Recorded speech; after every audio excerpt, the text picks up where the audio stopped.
नामी रिपोर्ट 1996 से और JNK retired NGO police person forum इसको हल करने के लिए कोई कोशिश नहीं की। हमने हर बार जितनी भी गवर्नमेंटें आई हैं सबसे मिले तो सबसे रजू किया, सब उन्हें लारे वादे और झांसे दिए और टाइम किल किया। हमारे इस मसले को किसी ने सीरियसली हल करने की कोशिश नहीं की।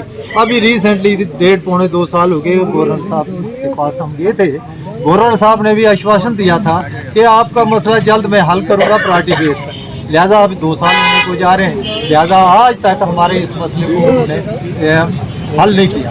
लिहाजा हम उसी संदर्भ में आपके माध्यम से ये इन अंधे बहरे लोगों को ये बताना चाहते हैं कि भाई हमारे साथ इंसाफ करो।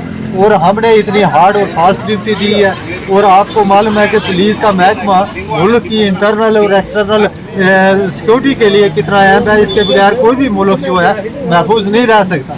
तो लिहाजा हमने एकता देश रियासत की एकता अखंडता और इस मिलिटेंसी के दौर में इतनी हार्ड फास्ट ड्यूटी देने हमारे कई साथी इस दुनिया से चल बसे, फिर उसके बाद भी ये आज हमारे तक इन्होंने इंसाफ।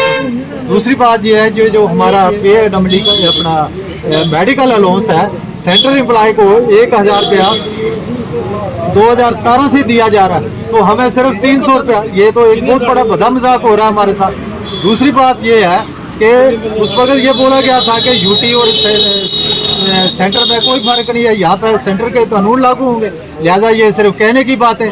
अब 2017 से सेंटर एम्प्लॉय को 1000 रुपया मेडिकल अलाउंस दिया जा रहा है, जबकि हमें सिर्फ 300 रुपया दिया जाता है। ये तो एक बहुत बड़ा बड़ा मजाक किया जा रहा है। तो लिहाजा आपके माध्यम से ये हम बात कहना चाहते हैं कि भाई इस बेइंसाफी को जल्द से जल्द दूर किया जाए ताकि हमें राहत की सांस मिले।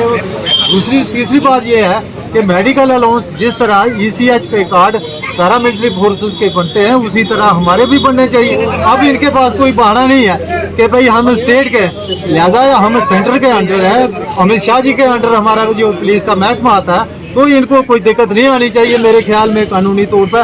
तो इसको जल्द से जल्द इम्प्लीमेंट करके हमारे ECH कार्ड बनाने चाहिए ताकि हमें राहत की सांस मिले।